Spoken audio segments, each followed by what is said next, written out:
Well, good afternoon for most of you. Good morning to some of you. Frank Saladis here. Hope everybody's doing okay.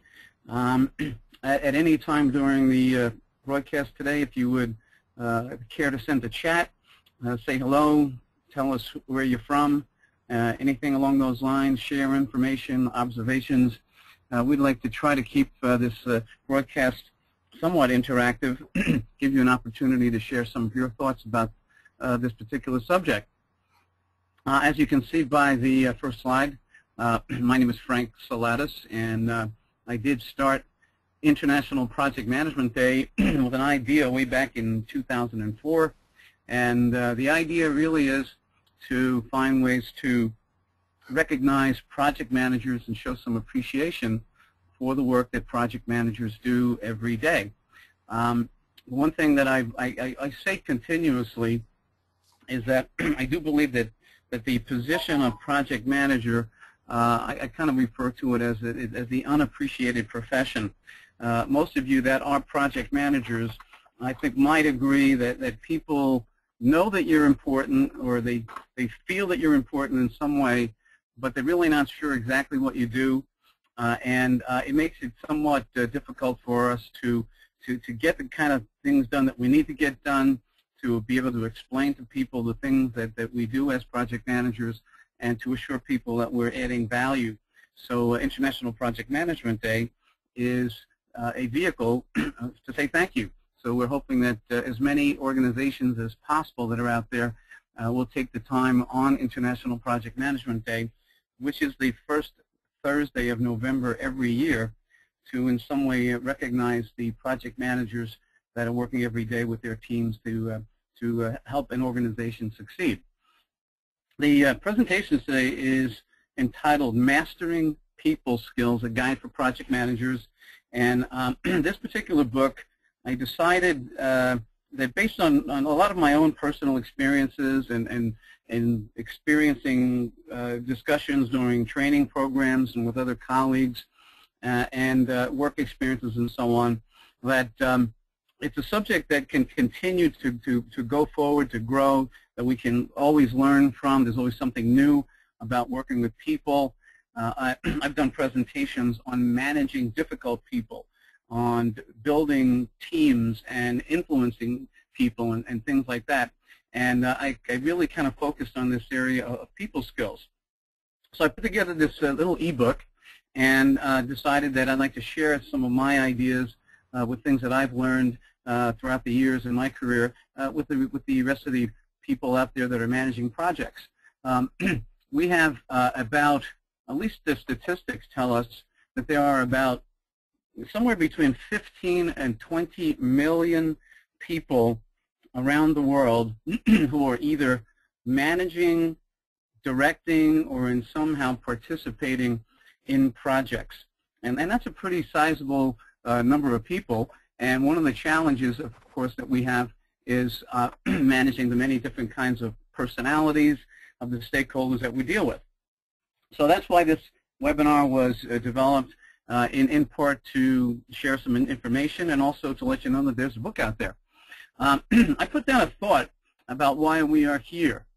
These virtual meetings are continually preparing us for a greater role in our communities.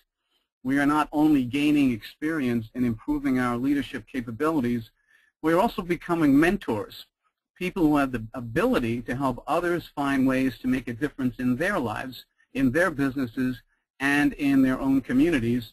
Thereby, we are all making a difference. You as a project manager are put in a leadership position. And as a leader, you do have to balance a combination of skills, leadership skills and what we call managing skills. And we have to find a good way to bring that all together, that you will be a coach, you will be a mentor, you're going to be a place where people are going to go to get information. So I'm always emphasizing that project managers should continuously strive for excellence. And I always use a term, a quote from Tom Peters, who said, "Quit doing less than excellent work." Okay, so we have to set the example as project managers. We have to show people that we're strong leaders, that we can step up to any number of issues and problems and find ways to solve them. but not by ourselves, but with the help of other people. And that's the importance here, that we as project managers basically will find ways to help other people grow, to learn, and hopefully to become leaders of projects in the future. Now, as we think about the subject, I just want to point out it's called Mastering People Skills, a Guide for Project Managers. I wrote the ebook. It was only published 2 weeks ago. I'm very proud of it. It was my first ebook attempt. I've got several other books that are out and published, but this was kind of fun to do. It was an ebook, and I'm hoping that you might take a look at it and share information about it with your friends. Now, as we move forward, one of the things that I see with the webinars is that anytime we get together as project managers and project teams, we're creating what I refer to as a power exchange, and that is the exchange of information between numbers of people, sharing of information to enable us to do a better job. And so what we have here with this webinar is another power exchange, and I thought that these particular quotations were important to begin the webinar with. Information is the primary power source for successful leaders. That means that we need to get out there and get information, which means that we have to listen to what other people are saying. We have to gather up information. We have to understand different points of view and so on. A leader's job is to create and sustain high levels of value through other people. So the most successful leaders are not doing the work themselves. They are getting the work done through other people. And what they have to do is work with those other people to create the value that the project or the initiative is attempting to accomplish. And then a leader's power alone yields no results until it is exchanged with the team. So we as leaders, a lot of us like to think we have some power and we have some influence and so on, but what we do need is a balanced type of power. We have to exchange information with the team has to exchange information with us. We're not always going to agree with each other on how to do some things, and that's why it's important to understand why working with people and managing people is so important. This exchange of information is ongoing in any particular project that you work on, and it's important to hone in on those skills that we need pretty much not just in our professional jobs, but also in our personal lives. Now, the question is, why bother? And there are several answers to that. I know that there are some people who really don't think that having interpersonal skills, personal skills are all that important, and they focus heavily in the technical arena. Well, the technical part of a job is important, but again, it's all about balance. So why bother? Well, we all work with people. I don't believe that there's anyone out there in the world of work that can do everything on their own. We have to interact with other people. And if we're going to interact with other people, we would try to find ways to make that work for both sides. So there are some important skills in working with people. We need people to accomplish our objectives and work assignments. Like I said, there's very little, if anything, that anybody can do on their own without interacting with another person. And ordering something, finding out information, obtaining reports, sending reports, listening to status, all these different things. We need people to accomplish work. We need to obtain materials and resources and so on. Positive relationships make our work easier. One of the things that we need to do, and this is not really that easy in a lot of situations, but creating a positive relationship will definitely make our work easier, which means that we have to work pretty hard to work with people that, to be honest with you, we may not really care for or don't really want to associate and certainly wouldn't consider friends. But you can still have a positive relationship with people even if your personalities can clash or you have disagreements. So it's really about finding ways to get past those types of barriers and certainly friendly relationships are less stressful. If you were working in an environment where people are friendly and courteous and respectful, you could feel that there's certainly much, much less stress. People are more likely to respond favorably to requests when they feel appreciated. Now, of all the skills associated with managing people effectively, I think that one of the must-dos, or the skill that I would place maybe at the top of the list, would be your ability to acknowledge people sincerely. And I don't mean uttering a phrase like, hey, good job, or something like that. I'm talking about a sincere acknowledgement that people would absolutely appreciate and would respond to. And I think that many, many people really could use a lot of work in that area. Take the time to be sincere, which means know what it is you're talking about. Make sure you know that person's name. Make sure that you really know what it was that they accomplished. Focus on the task, the deed, and not the personality of the individual. And find a way to graciously and sincerely give that acknowledgement. If you are good at working with people, the likelihood of conflict is reduced. Now, you'll see the word reduced. We're not going to eliminate conflict, and to be honest with you, eliminating conflict is actually in many ways detrimental to actual success. We do need differences of opinion. We do need to have people look at things from a different perspective.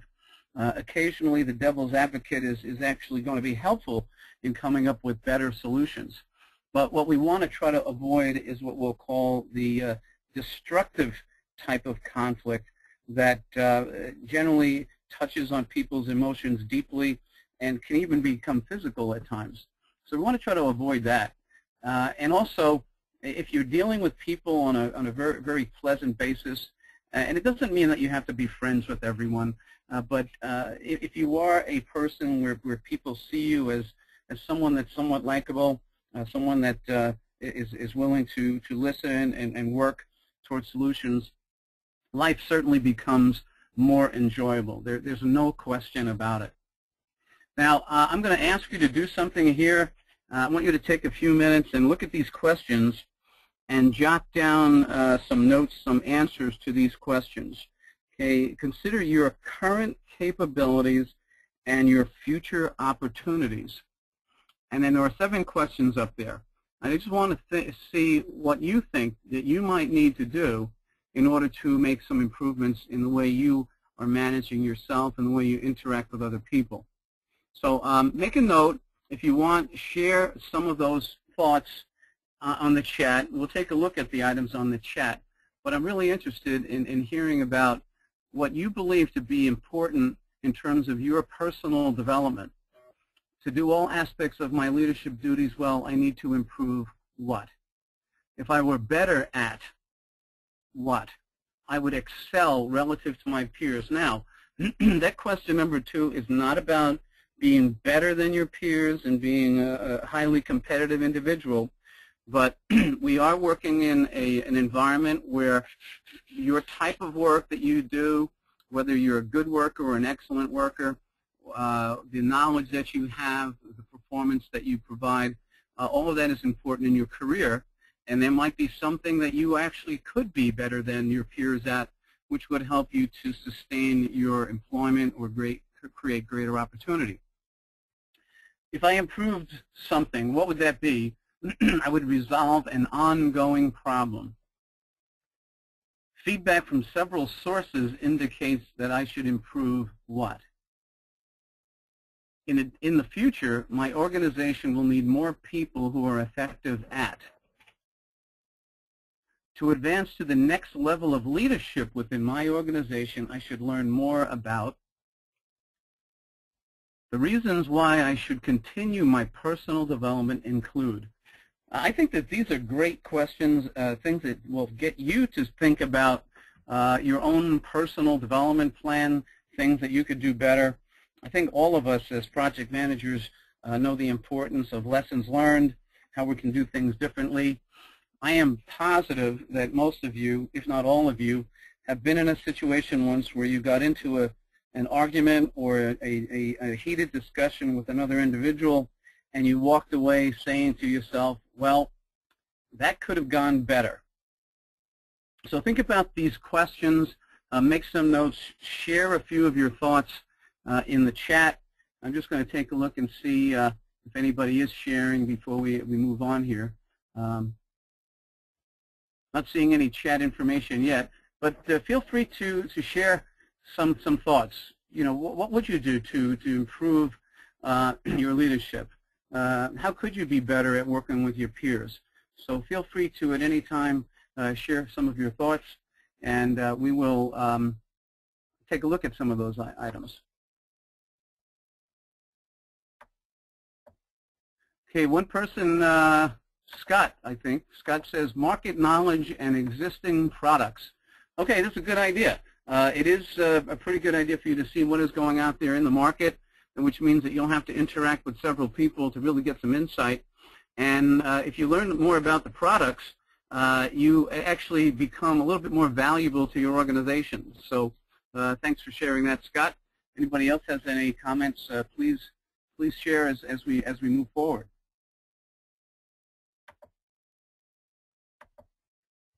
Now, when we start talking about working with people, this is really something, I'm going to guess that several of you out there are working in the software development or IT field, and I wanted to bring up something I thought was really interesting. And this talks about interpersonal skills are more important in the workplace than IT skills, according to the results of a survey commissioned by Microsoft. Interesting. Microsoft set out and did a survey to find out about skills, and they found out that interpersonal skills seem to rank much, much higher than interpersonal skills. Now, I have some information here that might surprise some of you. Okay, first of all, what I'd like you to do is look at this list.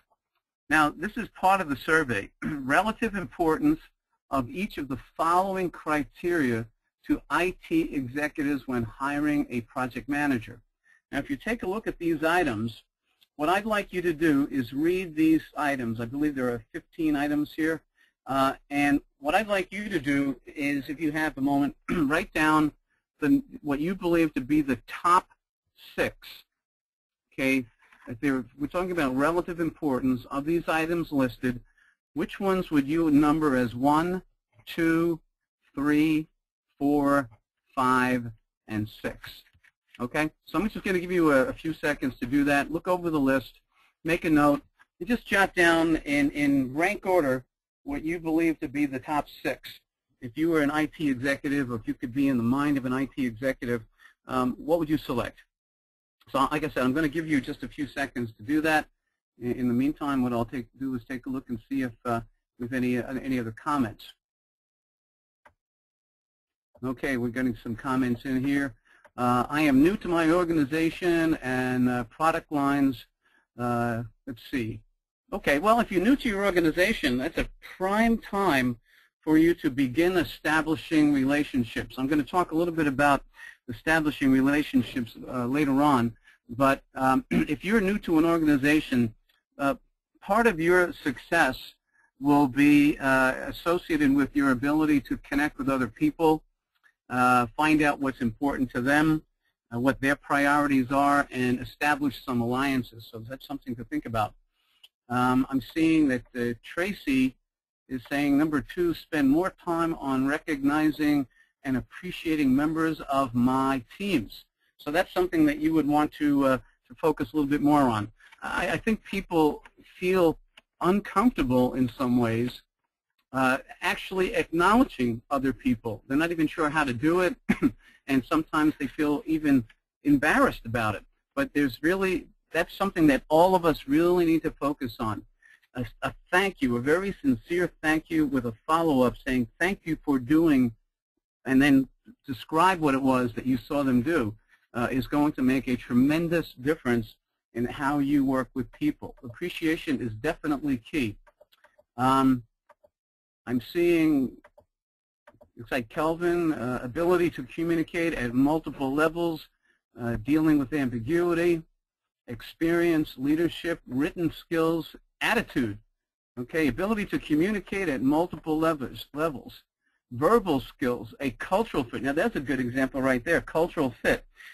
Most of the organizations that I deal with, the classes that I am involved in, highly diverse organizations with different languages, different customs, different culture. It's really kind of an amazing thing, and we need to spend time dealing with those skills. Attitude, leadership, communication at multiple levels, ambiguity. And it says, I make an effort to learn about my team members, where they are from, what they're interested in at work and outside work. That's excellent. That's a great suggestion to do. Now let me show you what the survey showed in terms of these responses. Okay, the first one, let me get this up here, okay, is leadership. Leadership came in at number 1. Ability to deal with ambiguity and uncertainty was number 2. Verbal skills, number 3. Written skills, number 4. Attitude was number 5. And number 6, ability to communicate at multiple levels. Now, if you kind of make an observation here, you will find that just about every one of these happens to be a soft skill. Communication, analyzing ambiguous situations, attitude, things like that. So think about that these are what IT executives were looking for when hiring people. So now this is really going to surprise you because technical skills came in at number 11. Okay, now that doesn't mean that technical skills are not important. You know, I don't want to make it sound like you shouldn't have technical skills. What I'm saying here is that what managers are looking at is your ability to work with other people to solve problems, find solutions, build the business, create stronger brand. You're going to have to do that by working with people. And you do need to have the technical expertise, but let's make sure that we see that your interpersonal skills are a critical part of your career. Now, one of the things that I thought would be important here would be to talk about this Hermann Brain Dominance Instrument. And you can actually get a lot more information by going to www.hbdi.com. And when we think about our personal styles and how we deal with people, all right, there are, according to the Hermann Brain Dominance Instrument and research done by Mr. Hermann, we kind of have our brains broken into 4 quadrants. The rational self, which is a very logical type of person, where the people in this blue or A quadrant are analysts. They're very detail-oriented. They quantify things. They like numbers and statistics. They're highly critical of everything. They're very, very, very down-to-earth, realistic. They know how things work. These are mechanical people, okay? They know mechanics. And we need those kinds of people, for sure. But if you think about it, if this person is so rational, then compare that to, say, the D, experimental self. Here's a person who's not necessarily interested in details and will infer, imagine and speculate, take some risks, not necessarily want to be in control, breaks rules and things like that, will surprise people with new ideas, new thinking, likes to play a lot. You can see that the very critical, logical, analytic type of person might find some issues in dealing with or working with a person that's experimental. If you look at B, safekeeping, takes preventive action, establishes procedures. These are the people that you can rely on to get things done. They're highly organized. These are the people when you go to see them and you see their desk, it's completely organized.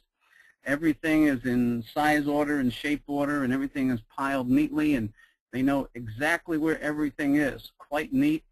They're never late, and they plan for everything. Okay, you might think that that type of style would go well with the rational folks, where the rational people like to, be logical and so on, and they would probably like to work with people who are very reliable and get things done and take action. But let's take a look at the feeling self, quadrant C. Sensitive to others, likes to teach, touches a lot. They're very, touchy-feely, want to get close to you type of people, expressive and supportive, very emotional. They like to talk. They like to tell you all kinds of stories and things like that. If you kind of match a feeling self, quadrant C, with a rational self, quadrant A, you might see that there would be some difficulties there. If you match a type B, quadrant B, with the type quadrant D, you might see that there might be some issues there. The point here is that we need to be aware that there are many different styles out there. No one is actually 100% in any one of these quadrants. But if it's your dominant quadrant, what we want to do here is we're emphasizing the fact that maybe you should take the time to understand the point of view of someone who is not quite as critical, that they do like to experiment a little bit, and so on. So if we have a better awareness of our personal styles, that would certainly help us in establishing the relationships that are essential in order to be successful in our organizations. Now, I want to stress one thing, and I'll probably say it a few times, is that we're not suggesting at any time that you have to become friends with everyone, okay? There will be people, it's life, that we are not necessarily going to get along with. The point here is that regardless if you are getting along, if you don't like a person, or if you'd rather not associate with a person, that in the work environment there will be times where you will be required to work with someone that you would rather not be around. That's where the challenge comes in for you to focus not on personalities and things like that, but what the mission is. How can I work best with this individual? I can tell you a real quick story about dealing with people. I can say if I look back at my past, that when I first entered management, that the organization that I belonged to really did not focus heavily on the people aspects of work. It was all about service and results at any cost. And that meant that people were really not that important, that we would use them the best we can to get the work done. And in many ways, the management would actually reward other managers for their strong-arm tactics in getting things done. And to tell you the truth, if you go back in history, if you go back into the post-World War II era, when the workforce was growing, and what we have today are the baby boomers, but the beginning, the workers there, that the work ethic back then was that there is a boss and there's a subordinate. So the boss tells people what to do, and the subordinate does the work, and there's no question. Okay, and if you don't do what you're supposed to do, you're going to get yourself in trouble. Classic Theory X type of management way back when. And that did work for many, many years, but there was a major, major shift in that. In the end of the 70s, especially, it really took hold in the early 80s and moved on from there. And back then, when I became a manager, that I had no problem with disciplinary action, and I'll be honest with you, I didn't really treat people that very, very nice. And I felt that I was doing the right thing as a manager, and I was being rewarded through promotions because of that. I started to, at one point in time, my manager saw what I was doing and how I was doing it, and he said it was time for me to maybe step up and learn a few new things, and sent me off to a special program called Quality of Work Life. And I spent the first week there in the company of people that I did not know.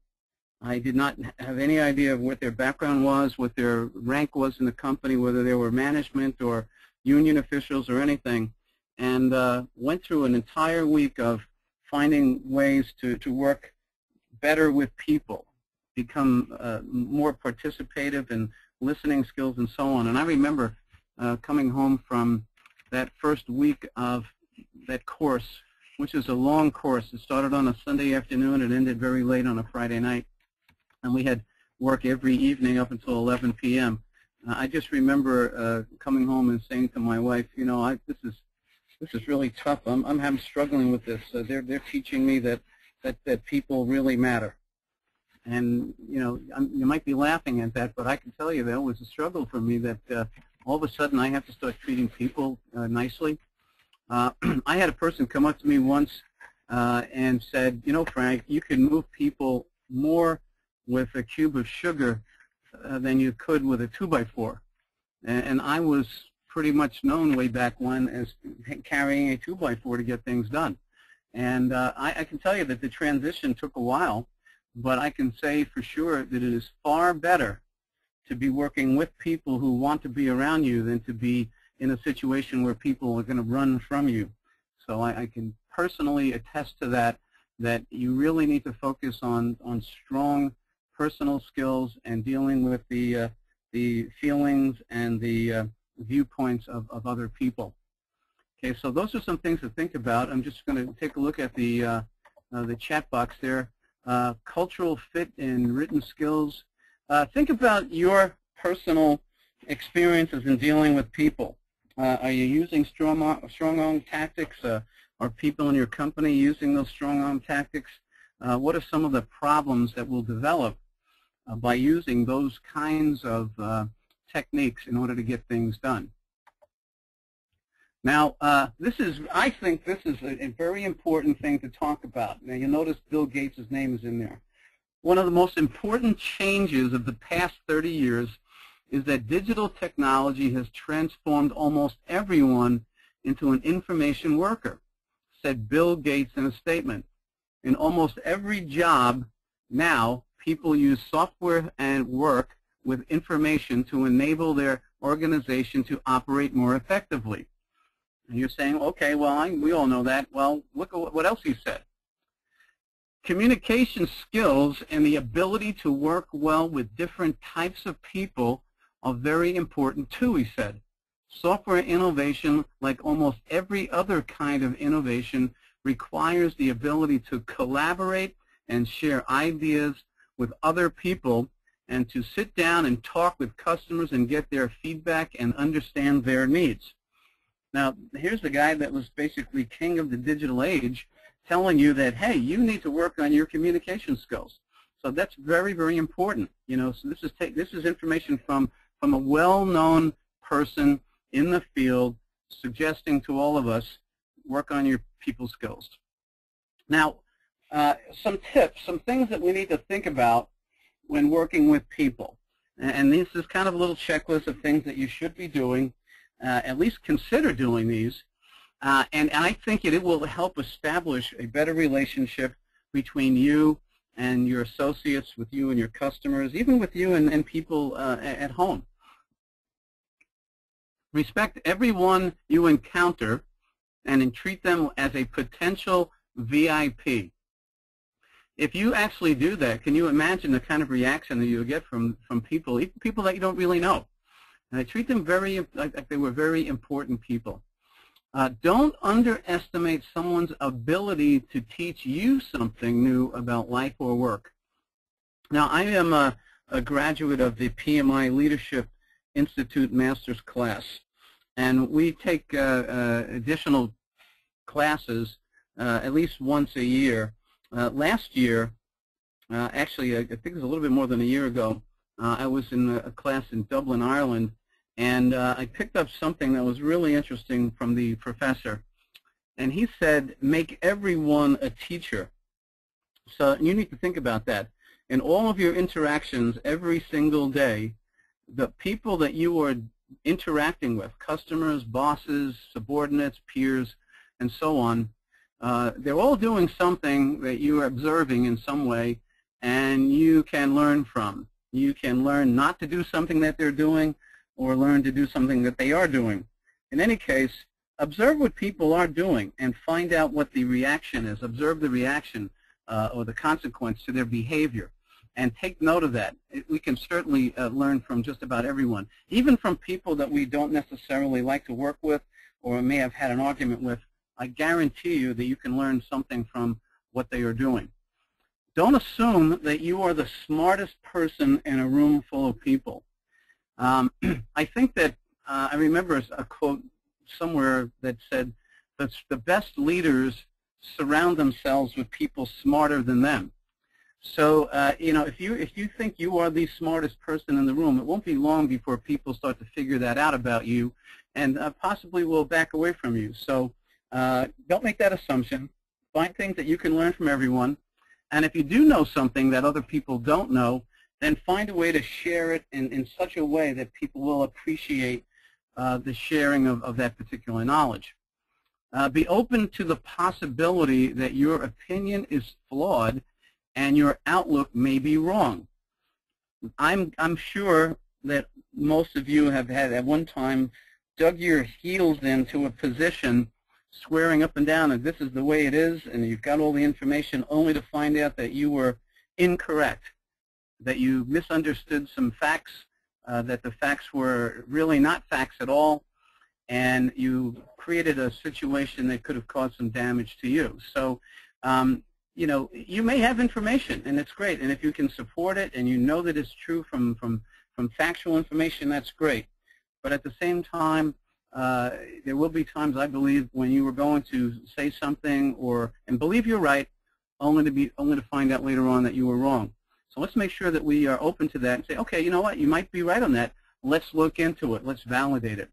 Take the time. It doesn't require that you need to be upset about it. Let's just open up for discussion and find out why. Position yourself as a potential helper by finding out the needs of others. I often use a quote from Stephen Covey, who said, "Seek first to understand and then to be understood." So find out what other people need. What are their priorities? In basic fundamental negotiating, the best bet is to not create a position for yourself, but to understand the other side. What are their important needs, and then work that out. If we focus on the needs of others, we can eliminate or minimize conflict or the result of conflict. Wisdom is gained by listening to others and observing situations, not from talking at people.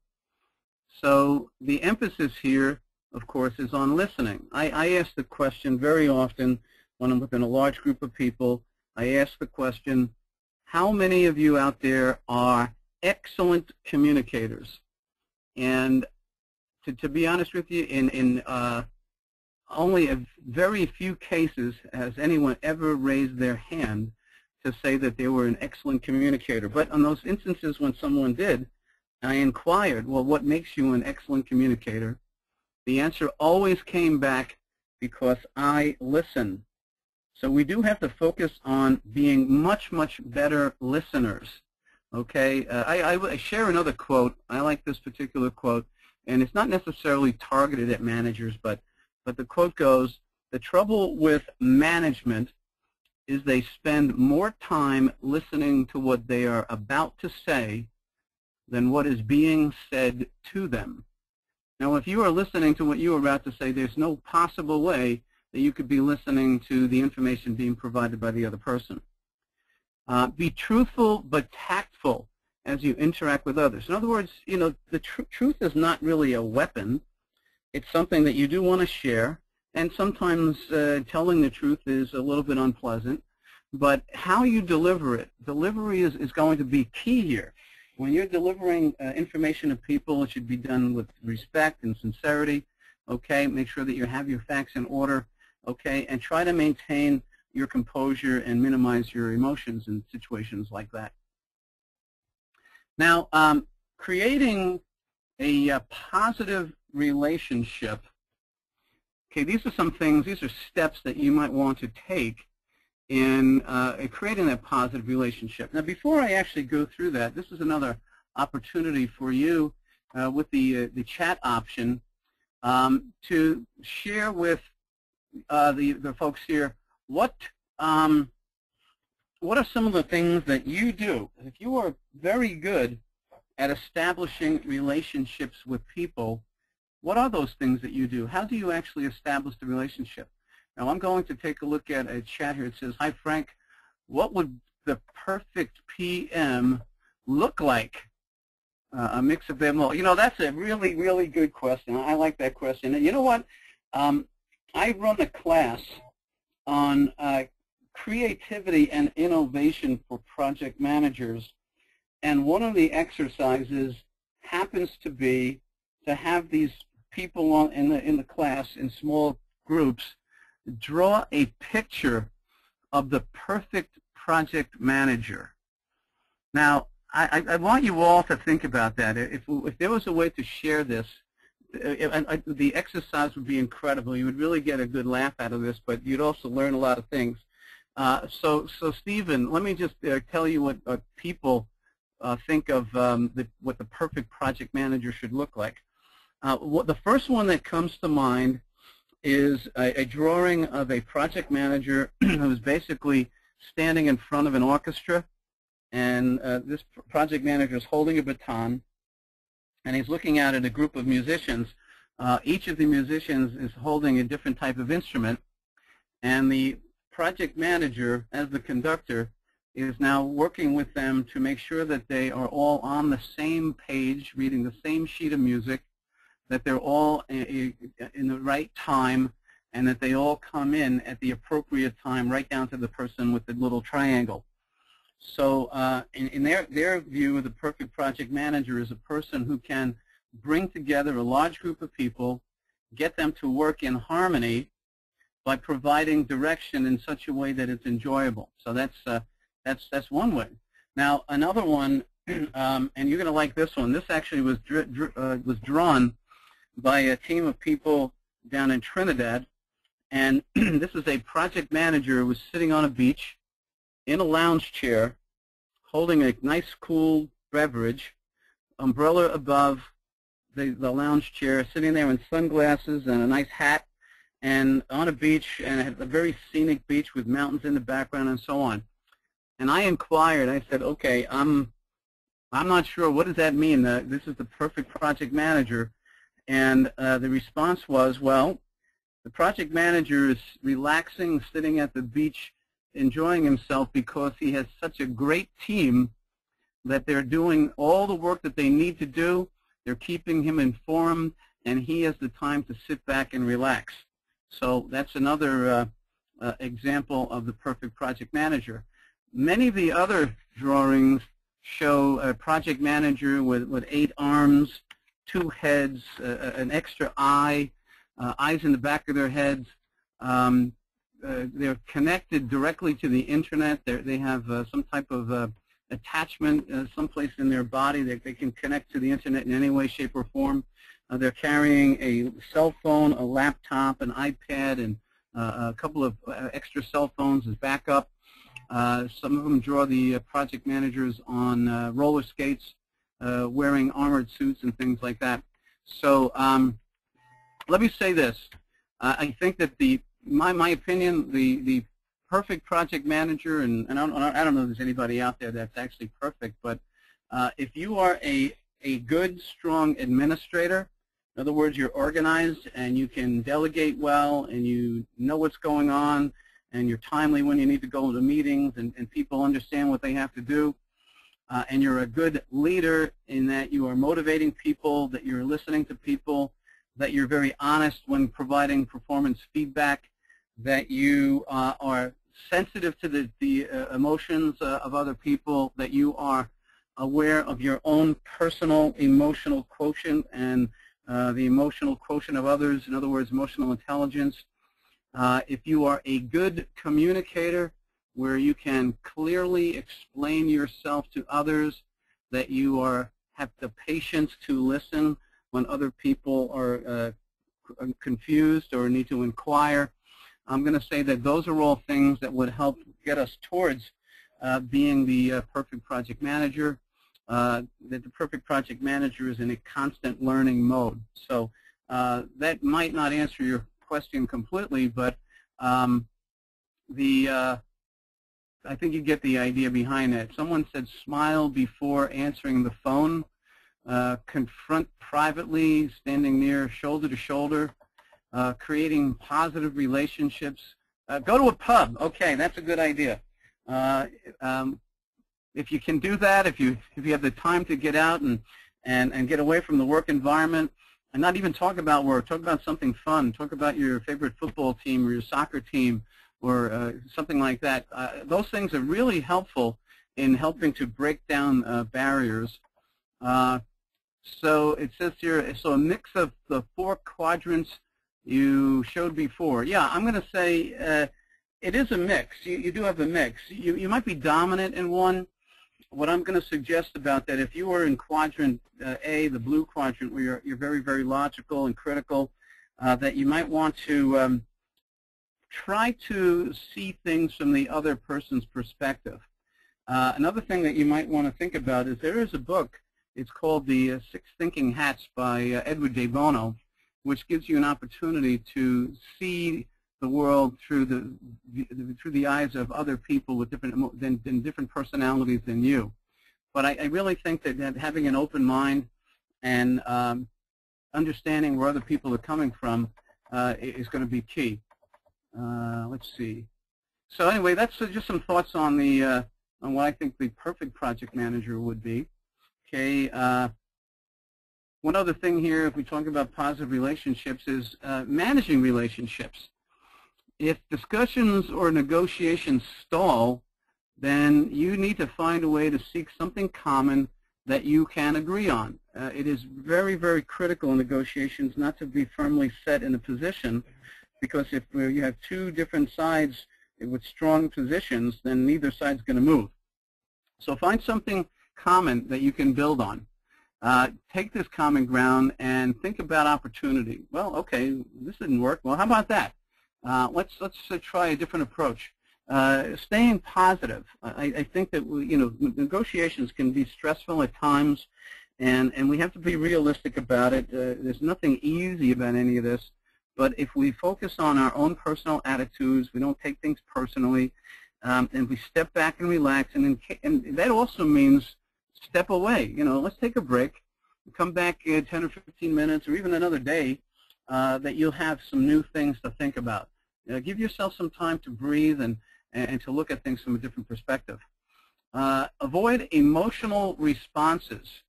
I think all of us, we've all been guilty of responding emotionally to something without really thinking about what we just said, and all of us know that there are some serious implications when we do that. Again, I'm not suggesting it's easy. I think that the first step here is for you to be aware of these techniques and to think about how you're going to respond. If you know that you're about to walk into a potential argument, you should kind of prepare yourself for that and set some limitations. How far will you go? What's the warning sign that's telling you it's time to take a break or stop? I'm sure that many people have heard the saying, count to 10. And that is absolutely positively something that you should do. You need to kind of break off the discussion for a few seconds, compose yourself, and if you really think that the emotions are getting to you, that's when it's time to take a break. Consider the interim options, which is a postponement. If you see in the very, very near future that something undesirable is imminent, then that's a signal for you to say, okay, let's not go there. If you think about common risk management, from the PMP, okay, when you're responding to risk, if you see that there's something really, really unpleasant heading your way, then maybe you ought to avoid it. So let's stop it before it actually happens and try a different approach. Time to step back, recalibrate, rethink before moving forward. And in all cases, keep your discussions civil and respectful, especially when giving feedback or critique. And I would add one more thing to that. Keep your discussion civil and respectful, even when you're dealing with someone that you particularly do not like for whatever reason. Okay, and I want to stress that again, in the work environment, in your own personal environment, there is no law anywhere that says that you have to like everyone. But again, in the work environment, there will be times when you will have to work with a person that you do not particularly care for, and that's where the strength, your strength, comes into play. Remain civil. Do not get yourselves into an argument. Don't let another person draw you into something that's unpleasant. Be respectful. You can be respectful and stand your own ground at the same time, so you really have to kind of think about that. So those are some ways of managing your relationships.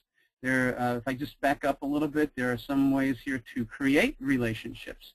So you start with creating a relationship, and then you manage the relationship, and then you learn from those experiences, and continue your own personal development. Learn more about conflict management, about negotiation, about emotional quotient, emotional intelligence. These are all things that I think will be absolutely beneficial to you.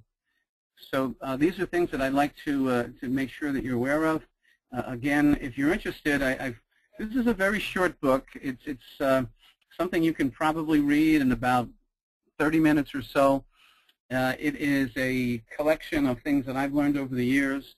I'm still learning. I'm not going to say that I'm an expert in people skills. I wrote the book so that I could help myself master the people skills, and we definitely need them in any environment that we work in.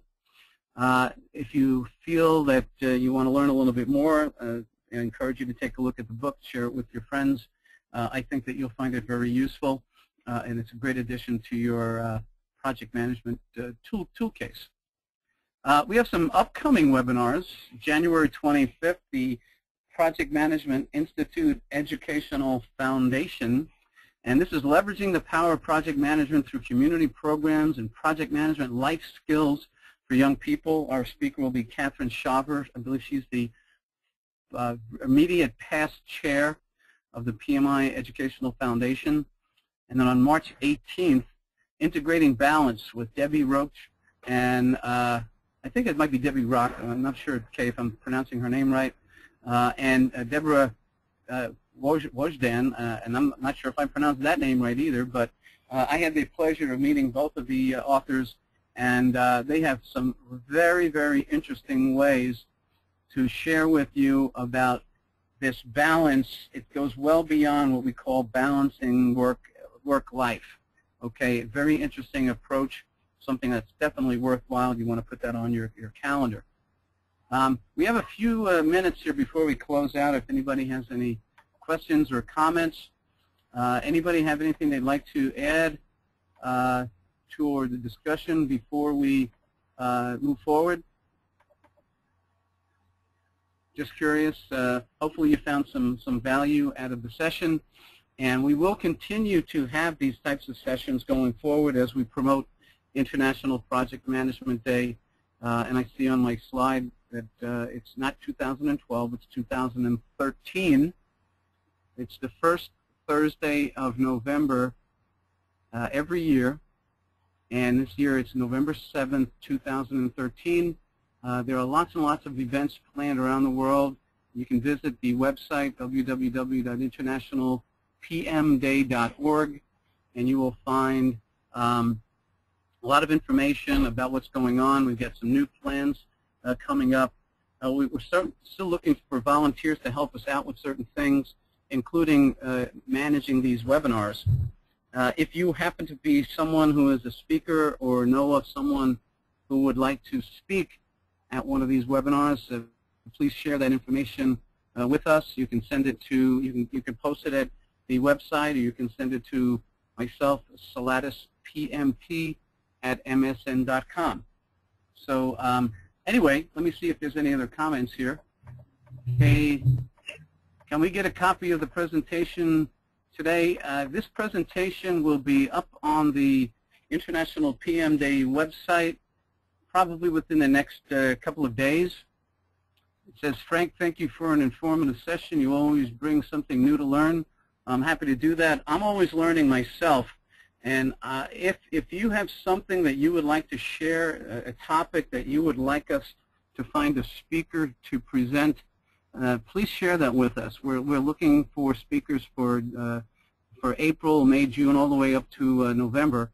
So if you have someone that would be interested, certainly let us know. If you have any books that you've read that think would be useful for people that visit our website or project managers in general, please share that information. We're always looking to find ways to build out and help the project management community. And there's certainly a lot of things we can do. A few other things that are happening is that this year we do plan to actually create a not-for-profit organization for International Project Management Day. It will be the International Project Management Day Foundation. Shortly you're going to see a request or a call for nominations for board of directors. So we have a lot of opportunities coming out there. We'd like to see more programs. We invite you to visit. We have a International Project Management Day bookstore, not a bookstore, but a store that you can visit at the website. We are developing more products and things like that. So like I said, I think that 2013 is going to be a great year. 2012 was a record year in terms of events, and we're still growing. So hopefully you'll join us and come back for future sessions. Someone is asking about the PDUs. Says, thanks, Frank, for a very interesting talk. All the best from Dublin. Thank you, Dublin. Say hello to the folks in PMI Dublin out there. I'm actually going to get in touch with them. I'd certainly like to come out and visit in the very near future, so put in a good word for me. Let me put up the chart for the PDU information. This is a one PDU program. It's a Category B. The title is Mastering People Skills. This is graciously being provided to us through Successful Projects. Kay Weiss is the owner and principal. The process groups are planning, executing, controlling. The knowledge areas are communications and human resources. And although I didn't put it in here, the new PMBOK, which is out, the new knowledge area is stakeholder management. I would definitely include stakeholder management as a knowledge area that we talked about today. This applies to any and all industries. So this information will all be posted on the website and the presentation if you care to download it. So anybody have any questions?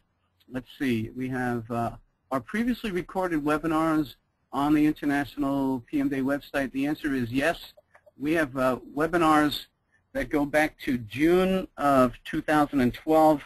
We started out with a webinar entitled Mind Mapping, presented by Jim Franklin. It was an excellent webinar on mind mapping tools. He just did a great job on that. May I interrupt for a moment? The Jim Franklin mind mapping webinar is one of the few that we don't have recordings for. Oh, we don't have that one? Oh, that's too bad. Recorded all of the others. Actually, I think that if you wanted to find out about that particular webinar, do we have Jim Franklin's contact information on the website? We probably do not in regards to an email, but I'll ask for his permission to post it. Well, let me put it this way: if there's someone who's interested in the mind mapping one, send me an email. I'll get in touch with Mr. Franklin, and he will get in touch with you. He does an excellent job, and I think it would be worthwhile maybe looking into that. We've had programs by Eric Versa and Brian Monroe, and there's a few that were done by myself. So we are looking for other people to join us and provide the webinars, and most of them are available on the website as recordings. So anyway, I think that we're just about out of time here. Thank you very much for being on the call. Don't forget to post your PDUs in your portfolios. And feel free to get in touch with myself through the website or Saladis PMP at msn.com if you have any questions or comments. Or you can join and connect with me on LinkedIn, or Kay on LinkedIn, also Kay Weiss. Kay Weiss, would you just give everybody your email address? Oh, sure. My email address is kwais@successfulprojects.com.